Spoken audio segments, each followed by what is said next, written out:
નમસ્કાર વિદ્યાર્થી મિત્રો, કાઇઝન એકેડમીની અંદર આપ સૌ વિદ્યાર્થીઓને ફરી આવકારું છું.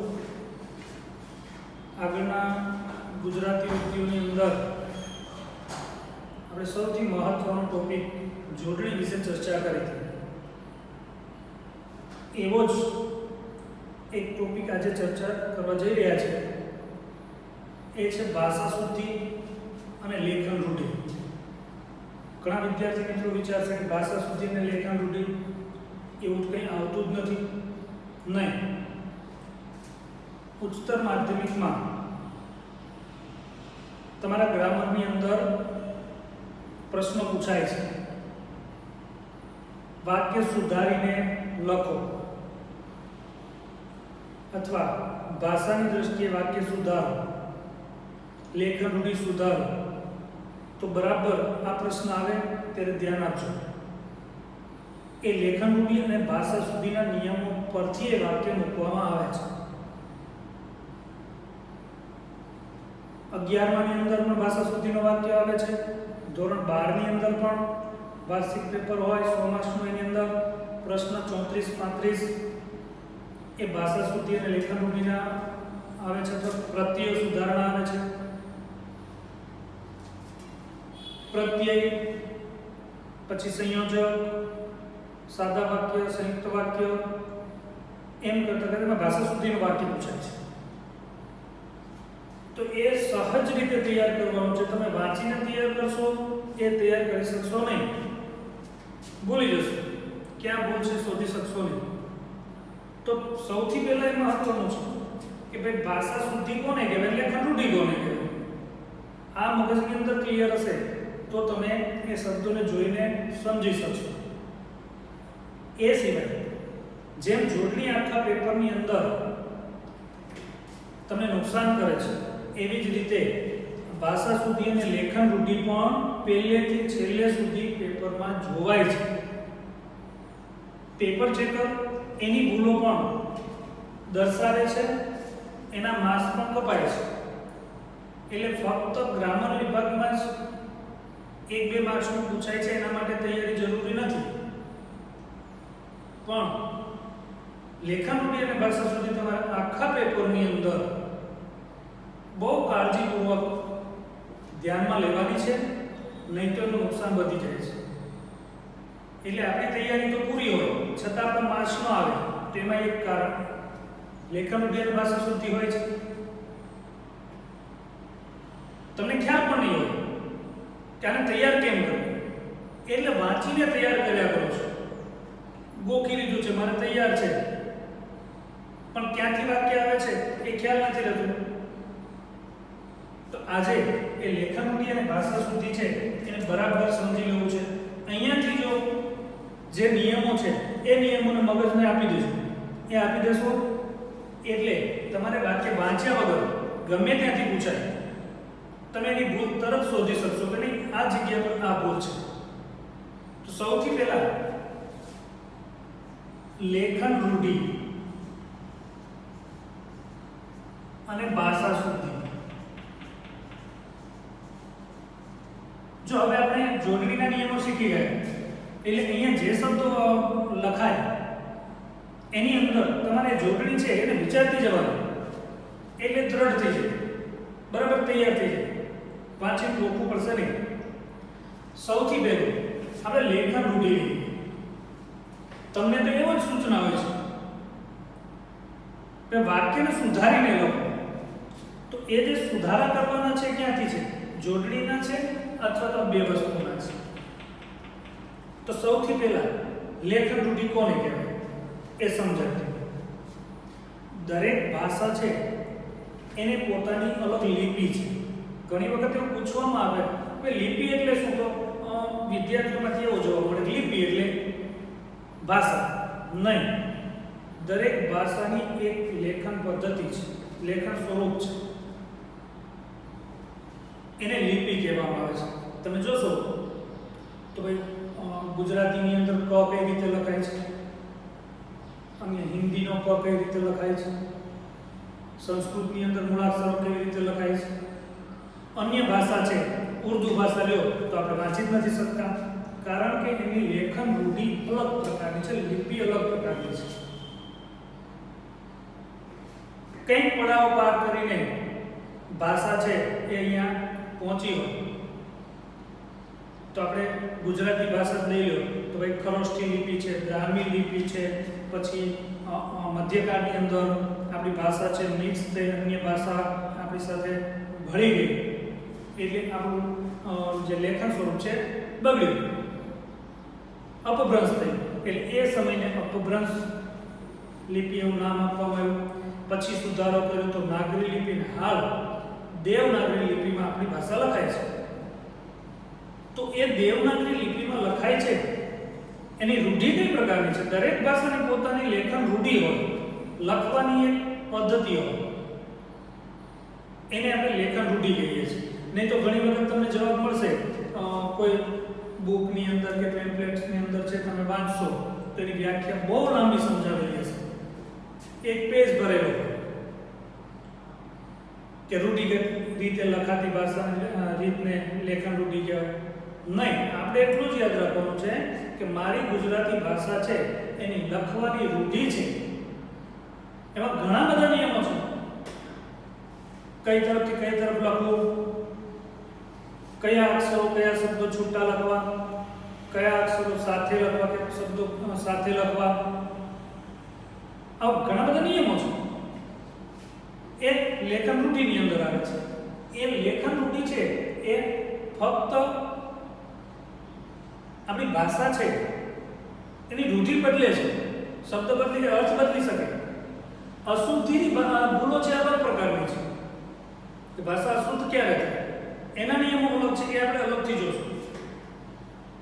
એટલે આપણી ગુજરાતીની લેખન પદ્ધતિ છે એમાં મારે કઈ કઈ બાબતોનું ધ્યાન રાખવું છે જેનાથી મારી ભાષા શુદ્ધ બને અને મને પૂછાય છે એ પ્રશ્નની અંદરથી ઝડપથી એ ભૂલ શોધી શકું, એને સુધારી શકું.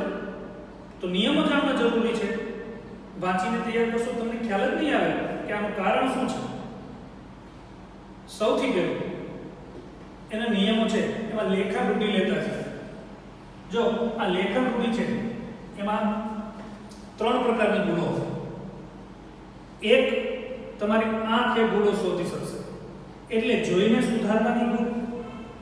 બીજું, તમે મનમાં બોલતા જશો તો એ ભૂલો પકડાશે એટલે બોલીને સુધારવાની ભૂલ. અને ત્રીજું છે એ સમજીને સુધારવાની ભૂલ. તો ઘણા પ્રશ્નો કરશે કે સર ભૂલો તો સમજીને સુધારાય નહીં, એવું નથી. હું અહીં તમને બતાવતો જઈશ કે અમુક ભૂલો છે તમે જોશો તો જ સુધરશે, અમુક ભૂલો છે બોલશો તો જ સુધરશે. એને સમજવા સાથે કંઈ લેવા દેવા નહીં હોતું. તે અલગ અલગ નિયમો છે. એ નિયમો આજે છે એ આપણે જોવા છે. તો સૌથી પહેલા લેખન રૂઢિની અંદર કઈ કઈ બાબતો તમે ધ્યાન રાખશો તો તમારી લેખન રૂઢિ સુધરી શકે. પહેલું, અનુગો પદની સાથે જ લખો. જે સ્પેશિયલ નિપાત મેં મૂક્યો છે, જ 12વાચક નિપાત છે, એ ન લખો તો વાક્ય તો બરાબર જ છે.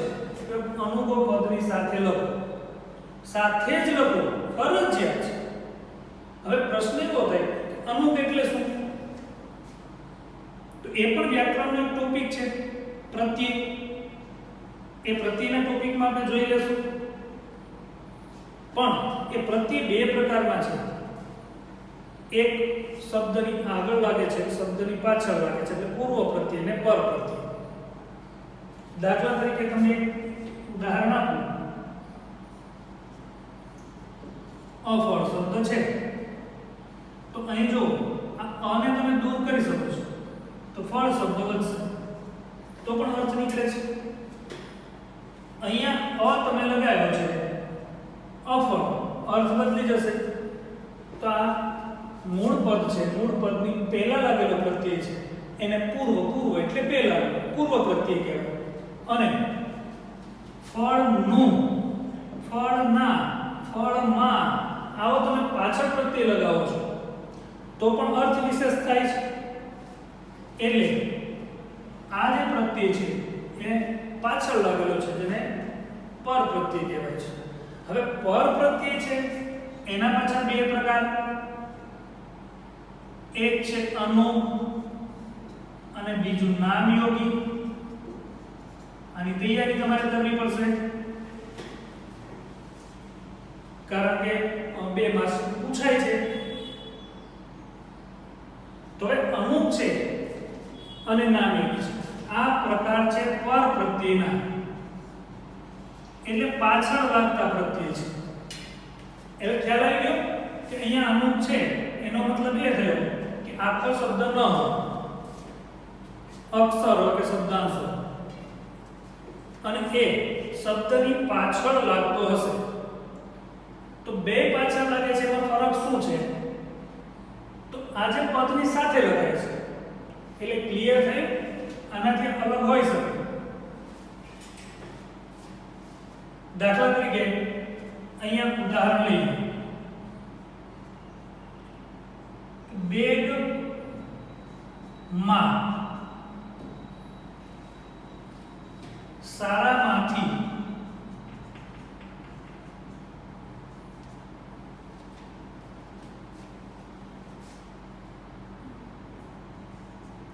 ઘરનું, અહીં તમે જોશો મૂળ પદ છે બેગ, શાળા, ઘર. અહીંયા જે પાછળ પ્રત્યય લાગ્યા છે ખાલી તમે શાળા બોલો, બેગ બોલો કે ઘર બોલો તો એક પ્રકારનો કલ્પના ચિત્ર તમારા મગજમાં ઊભું થશે કે ઘર કેવું હોય, શાળા કેવી હોય. પણ એમાં પ્રત્યય લગાવશો તો તમારું મગજ વિચારતું થશે કે બેગમાં એટલે બેગની અંદરની કંઈક વાત છે, શાળામાંથી તો એમાં અર્થ વિશેષ થાય છે, ઘરનું તો એ કંઈક ઘરની વસ્તુ, વ્યક્તિ કે સ્થળ સાથે સંબંધ દર્શાવતો અર્થ વિશેષ થાય છે. આ પ્રકારના જે પદો છે જે હંમેશા સાથે લગાય છે, આ યાદ રાખજો. વાક્ય તમને પૂછે કે મારી બાજુમાં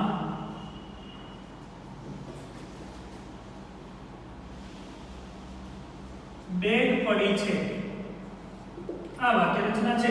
હવે તમને એવું કે ચાલો આ વાક્યને સુધારો. ખ્યાલ આવી છે ક્યાં સુધારો થશે? કે મારી શબ્દ છે એમાં કોઈ ભૂલ નથી, બેગ પડી છે એમાં કોઈ ભૂલ નથી. અહીંયા બાજુમાં વાંચવામાં તો કોઈ ફરક નથી, પણ માં જે પદ છે એ દૂર લખેલું છે. આ નિયમ પ્રમાણે સુધારો તમારે કરવો પડે કે અનુકો પદની સાથે લખો તો માં છે અનુક છે એ દૂર મૂકી દીધેલું હશે. હવે તમે વાંચશો તો વંચાશે સરખું, વંચાશે સરખું એટલે સમજાશે સરખું. એટલે એને બોલવા સાથે કોઈ મતલબ નથી, સમજવા સાથે કોઈ મતલબ નથી. ફક્ત તમારી આંખ ત્યાં જશે અને જોશે કે નહીં આ પદ દૂર લખેલું છે, આ તો અનુક છે, એને મારે સાથે લખવાનું છે, તો ભૂલ આપોઆપ સુધરી જશે. હવે વિચાર કરો, આ બાબત વાંચીને થઈ શકે, સમજીને થઈ શકે? નહીં થાય. આ પહેલો નિયમ. ઘણા વિદ્યાર્થીઓને ઉત્તર વિયો ચેક કરીએ છીએ તો એક લીટીની અંદર શબ્દે શબ્દે કદાચ અનુગ આવી શકે, એક વાક્યમાં બે ત્રણ જગ્યા પર અનુગ હોય. હવે તમને અલગ લખવાની આદત છે, નિયમ નથી જાણતા, બધે જ અલગ લખશો, કેટલા રાઉન્ડ પડે, કેટલી ભૂલો થાય, માર્ક્સ ક્યાં કપાય છે. તો હવે આવા અનુગો છે એ પદથી અલગ લખશું નહીં. કેટલા છે હું તમને કહી દઉં. માં થી માંથી, માં થી માંથી, નો ની નું ના, ક્યારેક ને અને એ. ક્યારેક ને એટલા માટે બોલું છું એ ને છે ને સંયોજકમાં આવે છે, અને ના બદલે ને વપરાય તો અને સંયોજક છે, ત્યારે તમે એ ને છે એ સાથે ન લખી શકો. દાખલા તરીકે બાળકને શાળાની જરૂર છે તો ત્યાં ને છે અનુપ છે, અને ના અર્થમાં નથી તો સાથે લખવું પડશે. બાળક ને શાળા એકબીજાને પૂરક છે તો અહીંયા જે મેં વાપર્યો છે એ અનેના અર્થનો છે, એટલે એ સંયોજક છે. એને તમે સાથે લખી શકો નહીં તો લેખન રૂઢિ પાછી બગડે. બરાબર? એટલે હવે આ પ્રકારના માંથી, નો, ની, નો, ના, ક્યારેક ને અને એ આટલા પદો અમુક છે એને હંમેશા સાથે લખો. આ પ્રત્યય છે. નિયમ નંબર 2. હવે નામયોગી લઈ લઈએ. અમુક જોઈ લીધા આ પદની સાથે લખાય, યાદ રહી ગયું. નામયોગી કોને કહેવાય?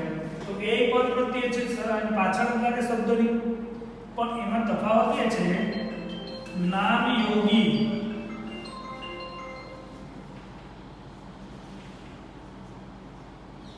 પદથી અલગ જ લખો.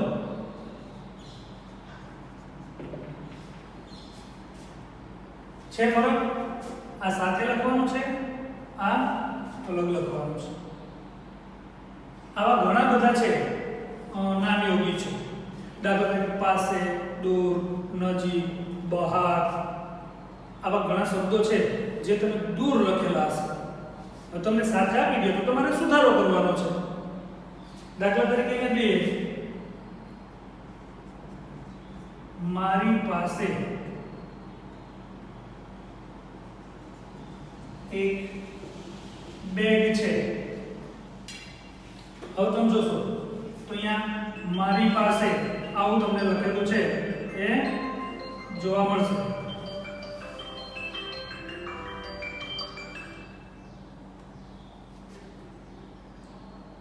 તો અહીંયા વિચારો તમારે સુધારો કરવાનો છે ને?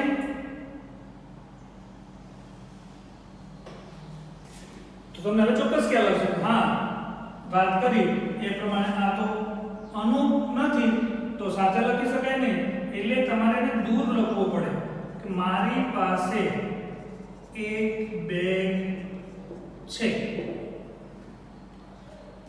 નામયોગી છે એટલે અહીંયા ઉદાહરણ છે લખી શકો મારી પાસે, પછી ઘર, બહાર, અંદર, ઉપર, નીચે, આવા પ્રકારના જે પદો છે એ પદો નામયોગી પ્રકારના પદો છે જેને તમને સાથે આપી દીધો હશે. તમને એવું કહેશે કે આ વાક્ય સુધારો, તો તમારે આ રીતે સુધારો કરવાનો થશે. હવે જો આ વાક્ય વાંચો, આની જેમ જ વંચાશે, અને જેટલો જ અર્થ સમજાશે તો વાંચશો એટલે બોલવાનું થયું, બોલશો મનમાં તો એ ભૂલ નહીં પકડાય. સમજવાનો પ્રયત્ન કરશો, સમજાય છે બરાબર છે, ભૂલ નહીં પકડાય. તમારી નજર ત્યાં જશે તો જ ભૂલ પકડાશે. એટલે જોઈને સુધારવાની ભૂલ છે, અને જોયા વગર સુધારી શકાય નહીં. એટલે ત્રણેય રીતે તમારે તૈયાર રહેવું પડે. આંખ બરાબર એક એક અક્ષરે ફરવી જોઈએ, મનમાં વાક્ય બોલાવવું જોઈએ, બોલવાની ભૂલો આવશે એટલે હું કહીશ, અને સમજવાની ભૂલો છે એ ભાષા શુદ્ધિની છે એ સમજશો તો સુધરશે. નિયમ નંબર 3. શ્રી ઘણી વખત મગજમાં નિયમ શ્રી પદની સાથે જ લખાય.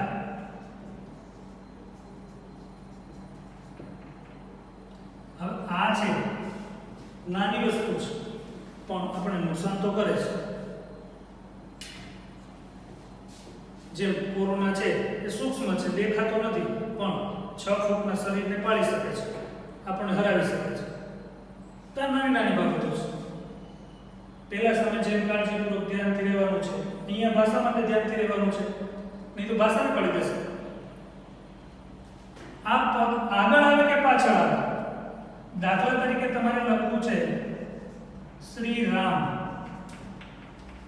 અથવા પિતાશ્રી. હવે તમે જુઓ, શ્રી અહીંયા છે એ સાથે છે, તમને વાક્યમાં અલગથી મૂકી દે.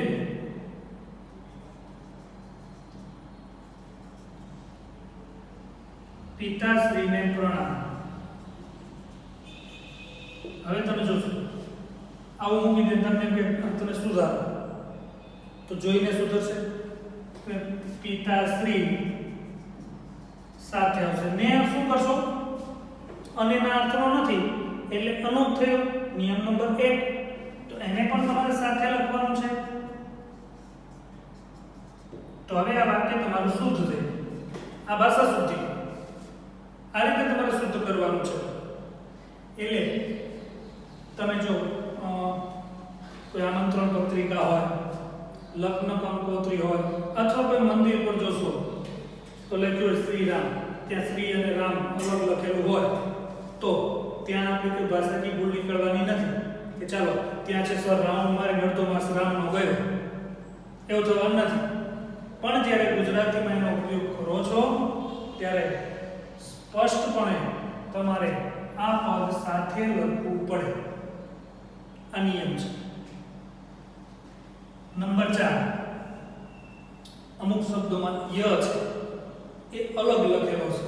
દાખલા તરીકે તમે, તમારે, અમે વગેરેમાં ય છે એ પદની સાથે લખો.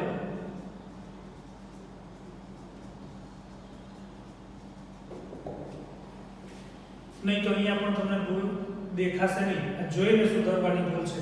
પહેલા હું છે ને જોઈને સુધારી શકાય ને એવી ભૂલો લઈ લઉં છું, પછી આપણે જોઈએ. હવે અહીંયા જો અહીંયા દાખલા તરીકે તમારે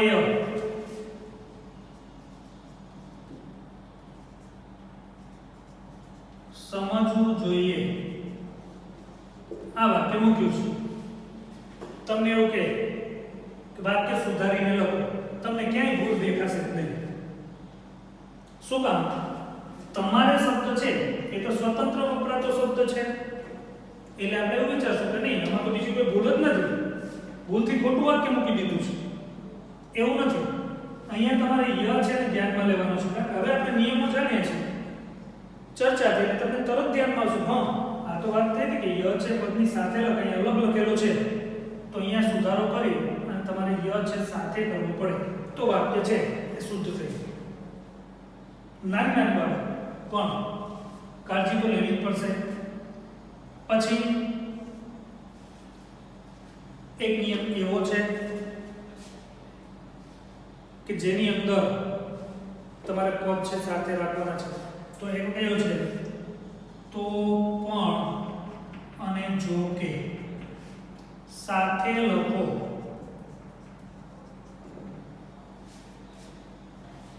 આપણે થાય આવું તો કંઈ આવતું નથી નહીં. આ જે 4 છે ને તો પણ, જો અને કે ચારે સ્વતંત્ર વપરાતા સંયોજકો છે. એટલે સંયોજકની રીતે આવશે ત્યારે અલગ અલગ હોય છે. નહીં તો વાક્યની અંદર તમારે સાથે લખવાના છે. વાક્ય દાખલા તરીકે એવું મૂકવામાં આવે ગમે તેમ કરો તો પણ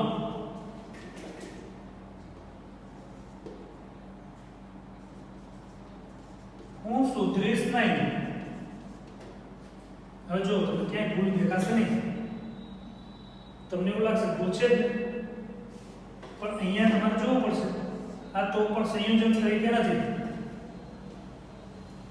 અથવા હોય તો પણ આ બે જ્યારે સાથે આવે છે ત્યારે તમારે એને સાથે લખવાના છે. અલગ લખશો તો તમારી લેખન રૂઢિ ખોટી. લખવાની પ્રણાલી છે એ તમારી ખોટી પડશે. એટલે આ પણ તમારે ખાસ ધ્યાન રાખવાનું છે. ત્યાર પછી એક જ વાક્યની અંદર એક કરતા વધારે સમાનાર્થી શબ્દો આપેલા હશે. વાક્ય તમને સાચું લાગશે. જો એવું હોય તો તમારે એમાંથી યોગ્ય શબ્દ રાખી બાકીના દૂર કરવા પડે. નિયમ એવો છે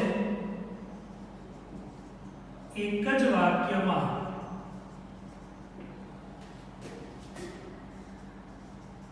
વધારે સમાનાર્થી શબ્દો